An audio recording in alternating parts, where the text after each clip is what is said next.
Hi everyone, in this video we are going to look at the close-up view of the face. It's an A4 sheet. So when I cut it in half, it's approximately A5, dividing the surface in two. I start by drawing a circle. I'm actually not moving my fingers around too much when drawing the circle. You can even join smaller lines together to get a circle that is neither long nor wide. It has to look just right. For those of you that have the problem of drawing the forehead too wide or too rounded, you can draw two lines like this to make it more narrow. And then from here, you can draw the jawline, and that gives you an oval shape like this. So now let's divide the circle in half this way. I feel like my center line is not actually in the center, so I'm correcting it. This line where we divided the circle in half like this, we'll use this for the eyebrows, and a little away from the center line we can mark the start of the eyebrows on each side, and then you can draw an arch, and from the start of the eyebrows we're going to draw two lines that come close to the center line. This will be the bridge of the nose. Over here we're going to draw another line which marks the length of the nose. It can be shorter or it can be longer. If you look at Indian art styles, you can see that the nose is typically very long. But for a more realistic face, let's keep it here. So how to draw the nose? This is the bridge of the nose, right? The two lines coming down, and here we've drawn a line. So here you can draw a U shape which is not very curved. So it's like a very soft U. And then another for the nostril. This will be slightly above the line which we drew for the tip of the nose. So it won't be as the same level as this U. And then from here, two lines. So you don't have to join them all together. We're just using these lines to give us an idea about the shape. And then when you shade it, the sides of the nose will be darker because it's not projecting so much, but the tip projects or stands out, so it will have more highlight. And then the sides of the nose, because the bridge is also standing out from the face. Again, the bridge of the nose. Then the shape here, the nostrils, which are going to be a little higher than the tip. And to make it more narrow, you can draw the outline of the nostril closer to this line. It's a very subtle difference, but in painting it actually makes a lot of difference. Especially how we can make this wider.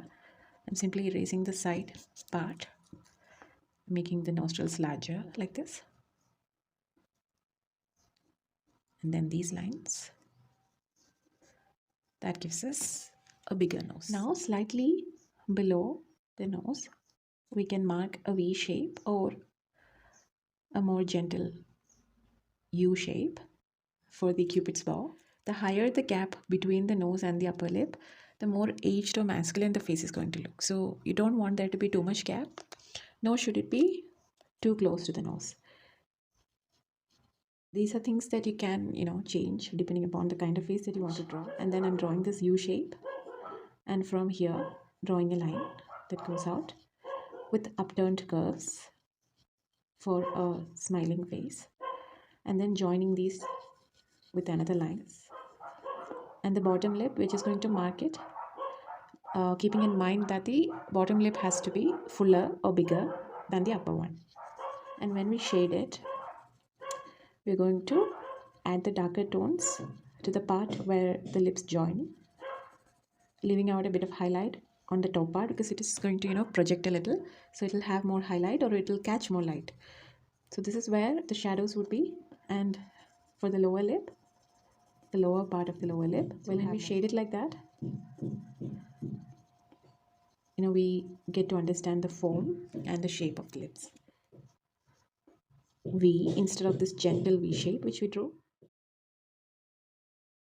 Creating a bit of variation, you can mark the lower lip closer to this one so that it looks like they're both the same size. And then you can even take out this detail, make it more soft. This is also very pretty. Draw this one. So I like to start small, instead of making it wide or big. Just to understand the proportion, drawing a very basic lip. The outline for the noses. From there, you can draw a line that goes up towards the eyebrow. You can start drawing the eye. It has to stay within the eyebrows. And then the eyeballs, which won't be a complete round circle like that. Why? Because the upper lash line is going to like flatten the top part of the circle, so it'll be completely rounded at the base, and as we come to the upper lash line, it's going to be hidden by the eyelid. Let's draw the line for the eyelid, which can be any shape that you want it to be, but generally it's best when the eyelid follows the same shape of the lash line.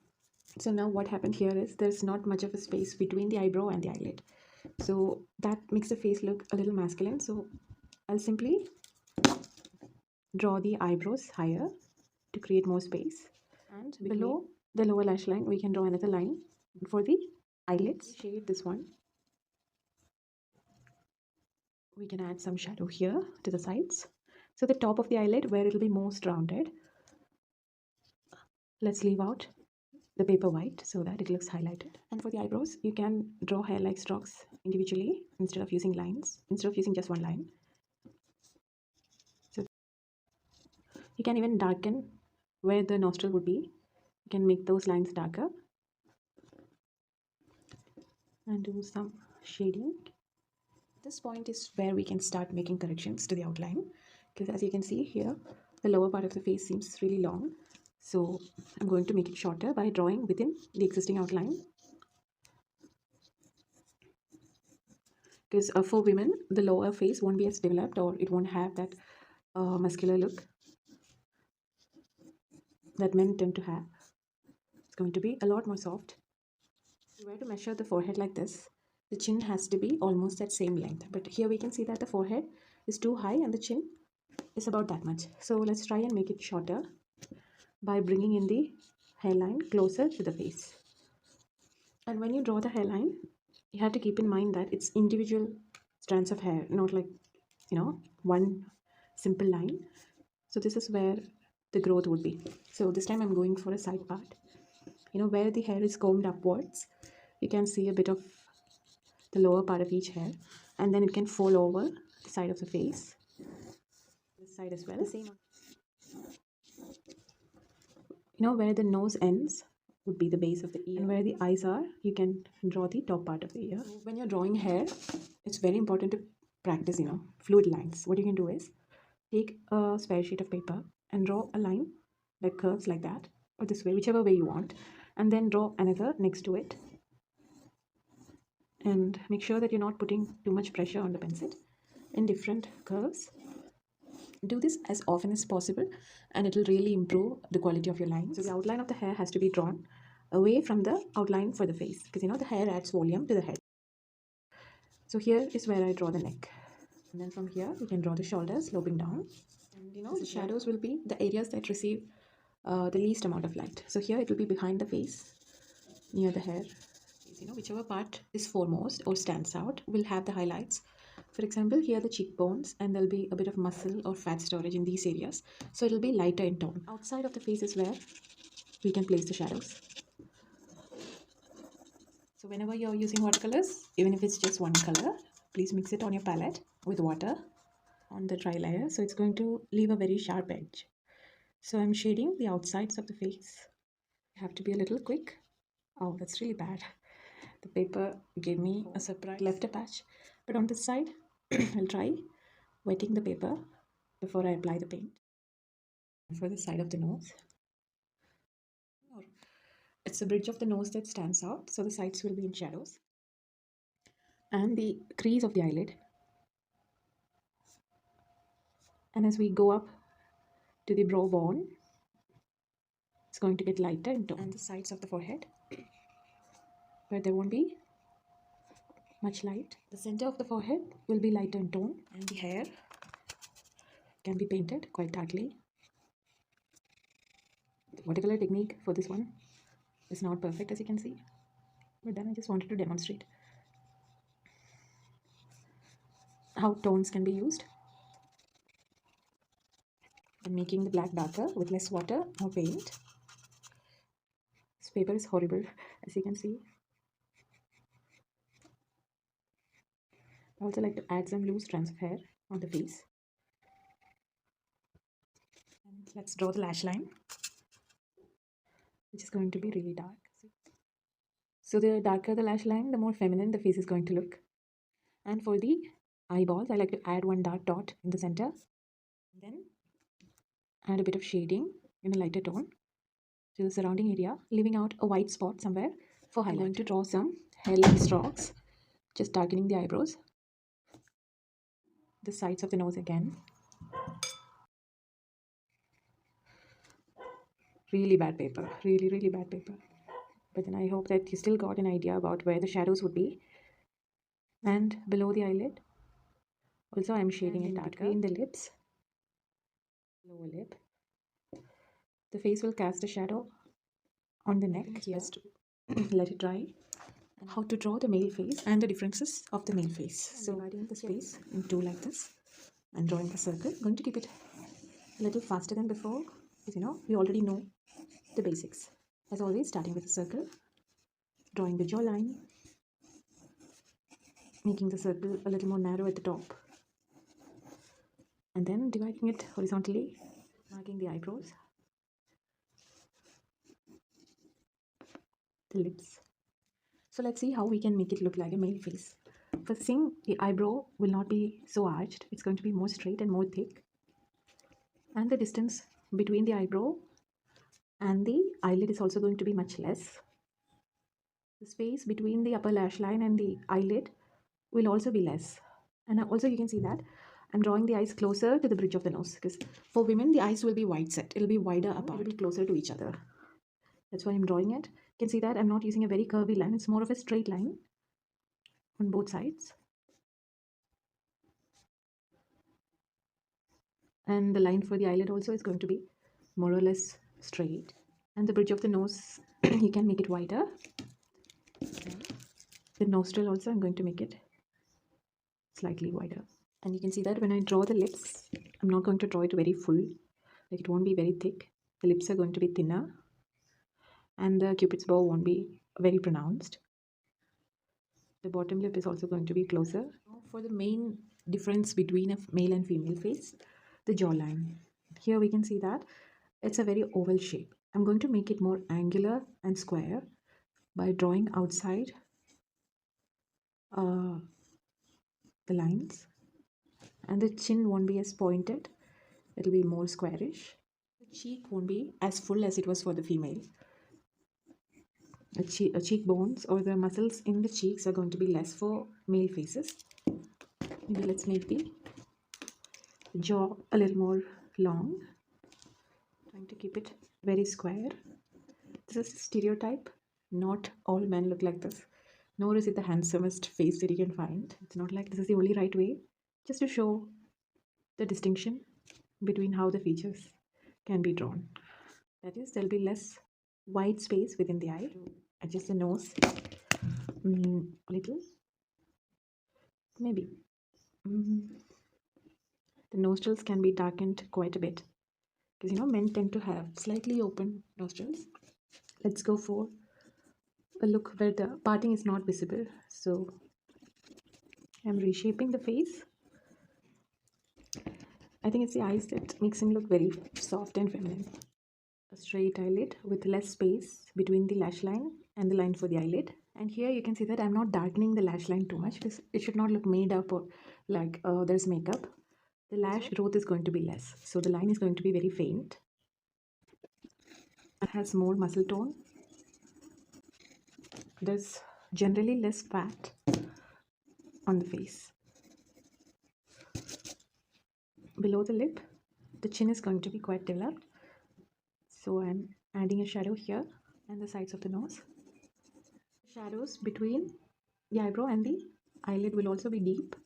Added shading where there would be less fat. Sides of the forehead, you can see that overall it's a lot less rounded than the female face.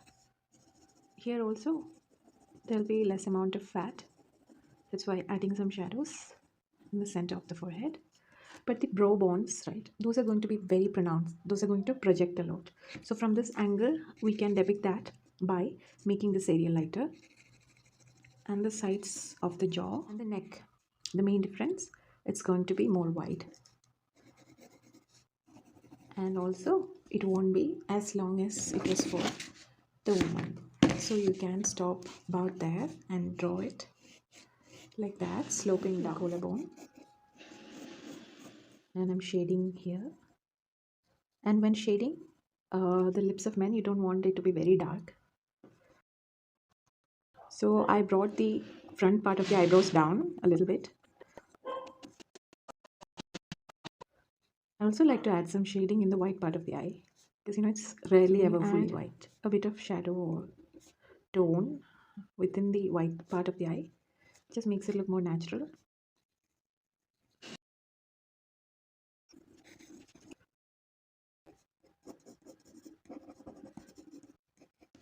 Darkening the shadows little by little, not all at once. And here, where the bridge of the nose meets the forehead, there's going to be a dip. So I'm making it darker here. Sideburns or whisker.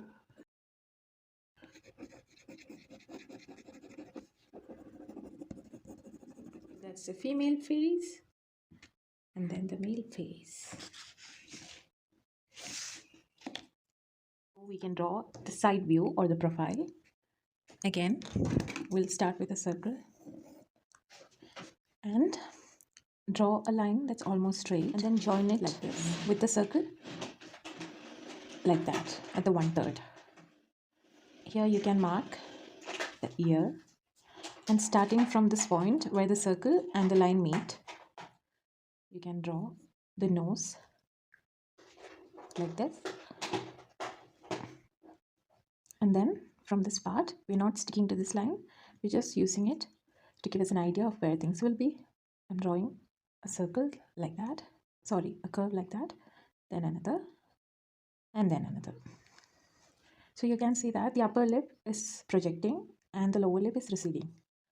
From here, drawing the chin, joining it with this, correcting the shape of the jawline, joining it with the ear, and the head smaller, adding the hair, the neck. So the eyebrow, when seen from the side, when we looked at it from the front, it was a full long arch like this, right? But for the side view, the front part is going to get shortened and the curvature is going to be more pronounced. And then it comes out like that. And the side view of the eye can be drawn very simply. The side view of the eyelid will be like this, the lash line. So basically it forms a V shape, and the eyeball, when seen from the side, is going to be rounded.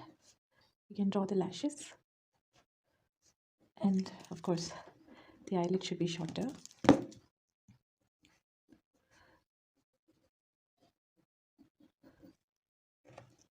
that's what I'm doing here. Now where the dip of the nose bridge is, that's where we place the eyes. And the side view of the nose.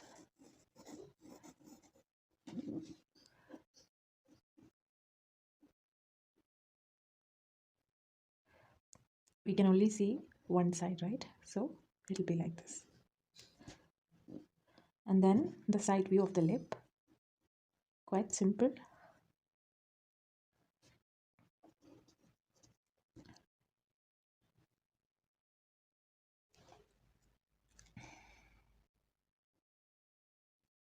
The sides of the eyelid, which will be darker, sides of the nose, the lips. And here I feel like the jawline is like too white, so I'm going to bring it closer.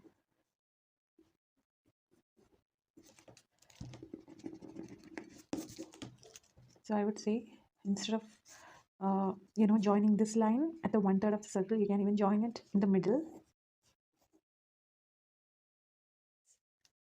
Let's start with the same method, which is the circle, and then the line, and joining it the 1/3 or the half almost. And then I'm drawing the nose.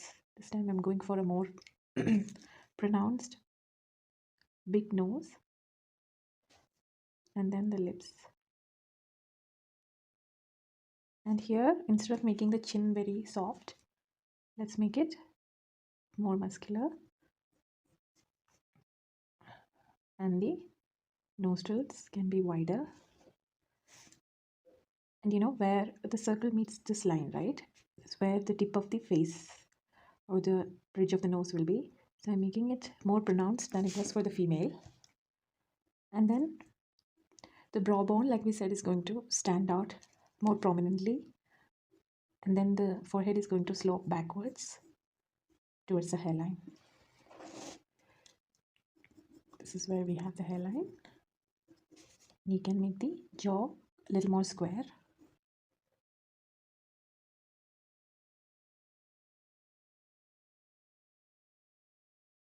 So you can see that it's a more hawk shape that I've given for the nose than it was for the female, where the point or the tip was a little upturned.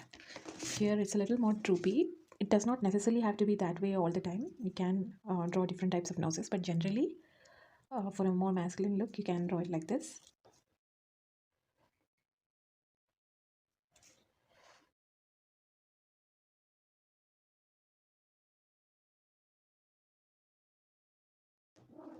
That's how you can draw the female face and the male face from the side view. And it's not completely turned away to the side, nor is it facing us. In that case, it's called the 1/3. So when we drew the frontal view, we can see that we had used all straight lines for the center line and for the horizontal lines. This view, what happens is, because the face is not 2D, it has a roundness, right? So when the face is turned,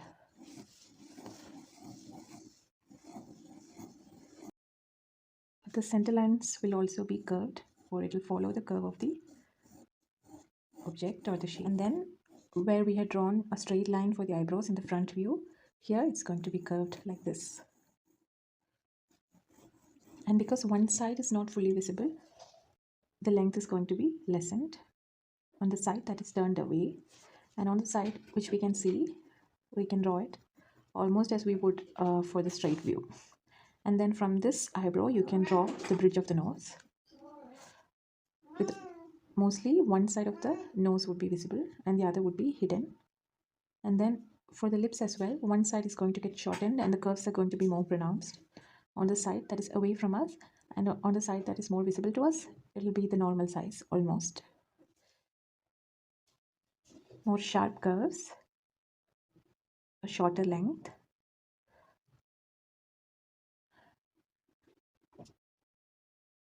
You can see that there are some changes to the lines. Like this part of the eye is going to be a sharp line that goes up.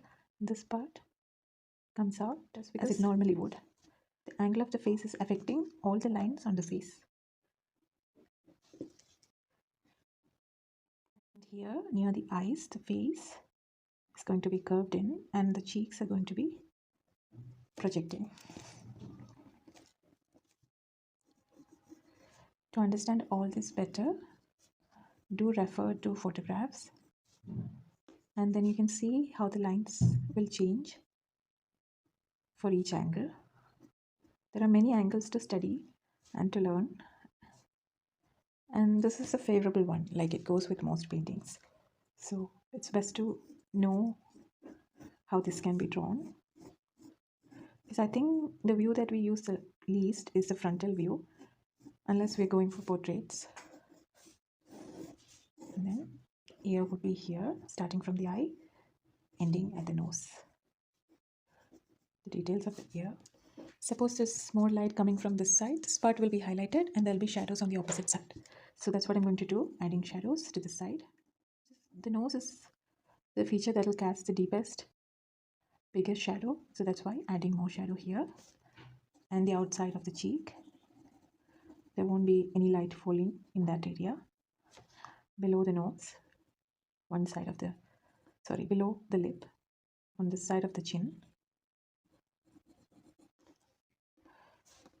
and here below the eyebrows and the outer part of the face here. So a bit of light might fall on the eyelid here and on the cheek here, but the rest will be pretty much in shadows.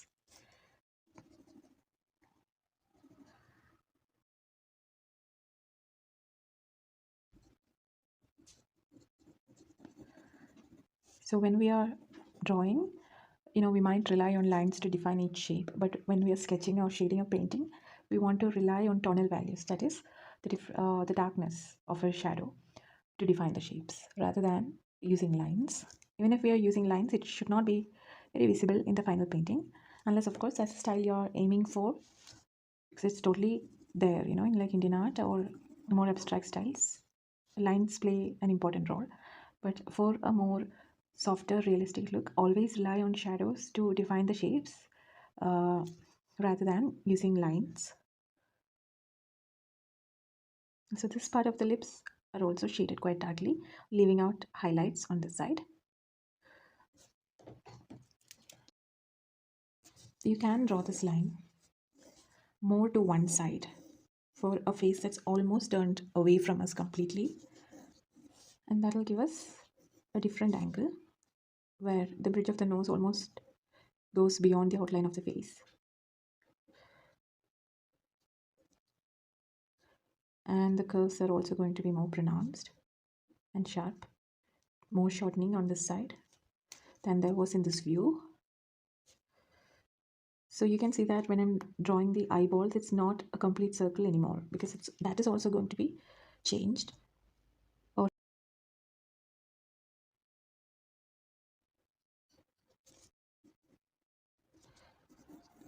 very sharp on this side here, like this. Then the hairline and the neck, the ear, an ornament here, just to make it look pretty.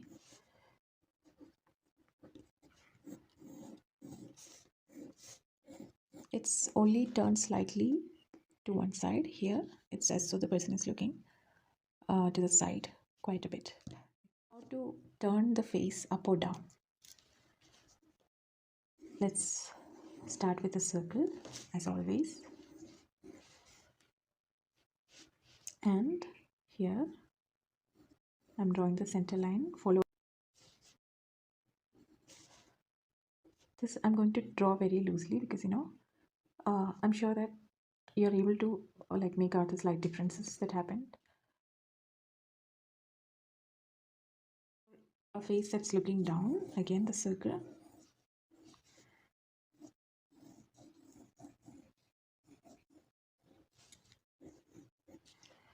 and the horizontal lines are going to be curved upwards like this, so that it looks like the face is looking down. And when the face is looking down, the nostril will be barely visible. I'm drawing just one line for the lash line that curves like so, and then the lips.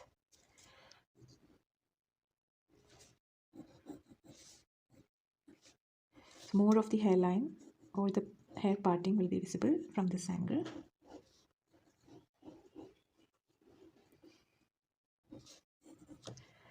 You can see that the space between the nose and the mouth is less when the person is looking down. That's because the lower part of the face is turned away from us, it's bent inwards, so the gaps are going to get lessened in this angle than it is here where it's looking straight.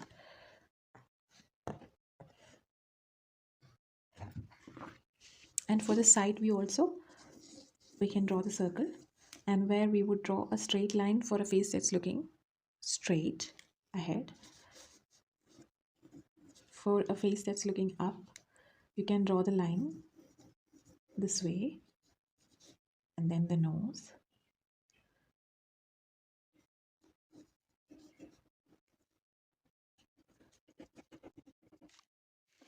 and for a face that's looking down from the side view, again the circle, And where we had drawn the line like that, this time we're going to draw it inwards. Then the nose.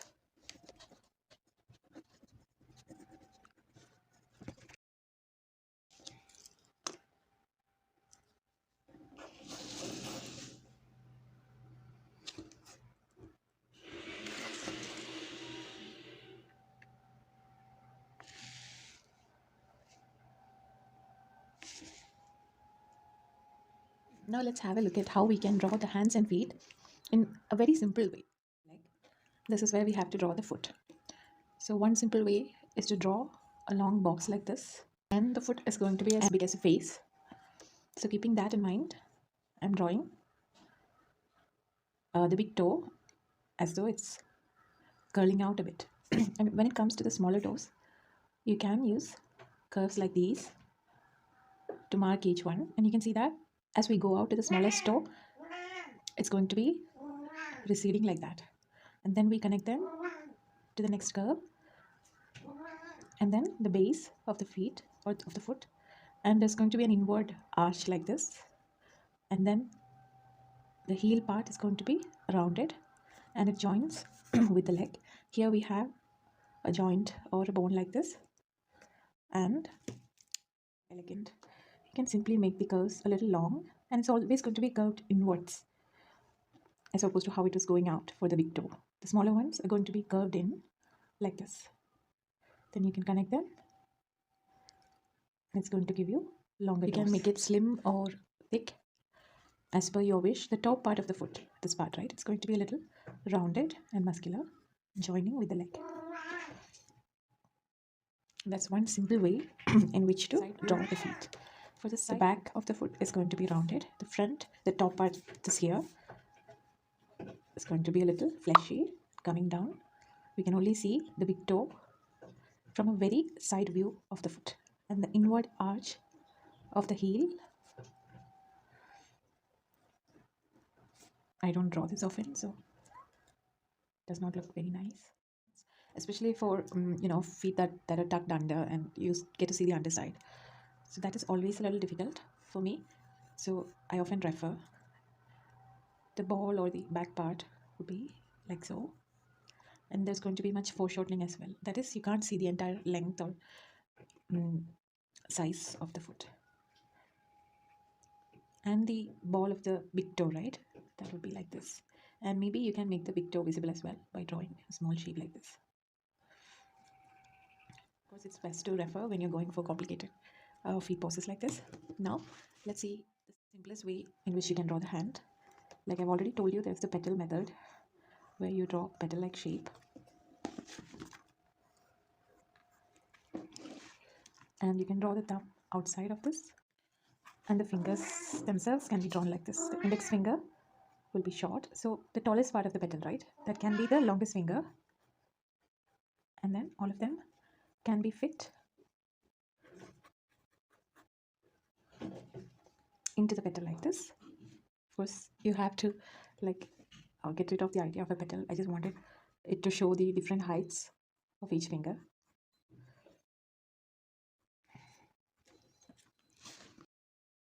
The same petal method, instead of drawing them all as one bunch or one cluster, you can make it look as though one finger is held up or it's sticking out. This can be drawn as one shape.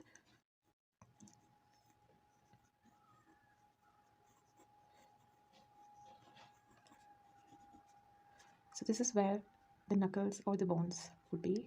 You don't have to draw them all separately, but keep in mind that if a finger is being bent, it will be bent at the knuckles. So let's see how we can make it look as though the person is four. First, let's draw the object, and then let's see, the thumb can be used on one side and the fingers are folded over the other side. So in that case, it will be bent at the knuckle and most of it will be hidden from view. And you don't have to go into the detail of each finger, because in certain angles most of it will be hidden.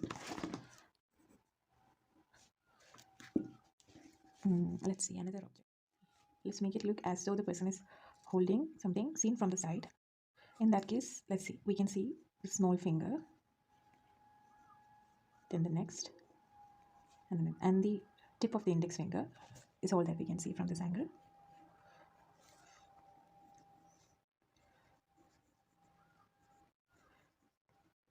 It could be an apple. All right. So the thumb goes behind the object, and all the joints won't be visible, only the one for the one which is at the front. In this case, the smallest finger. And you don't have to draw this fourth one if you don't want to. Because even though we have this tendency to make it all look very logical, we can see that in real life when we're holding things and all, a few of the fingers will be completely hidden from view. So it is okay if we don't draw them all. But then if someone is going to point out that the person only has four fingers, there are people like that. In that case, you can suggest the farthest one with a littlest bit of detail.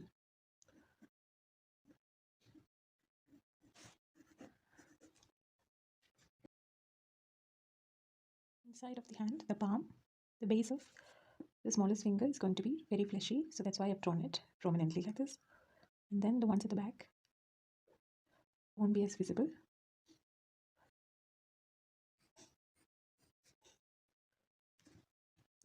These are the very basic hand poses that I use in most of my paintings, and these are what I'm most familiar with, although I'm sure that there are more.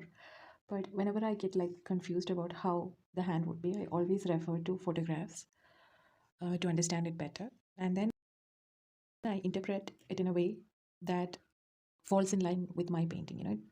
If it's hyper realistic, I just break it down to simple lines, so that it won't clash with the rest of the painting.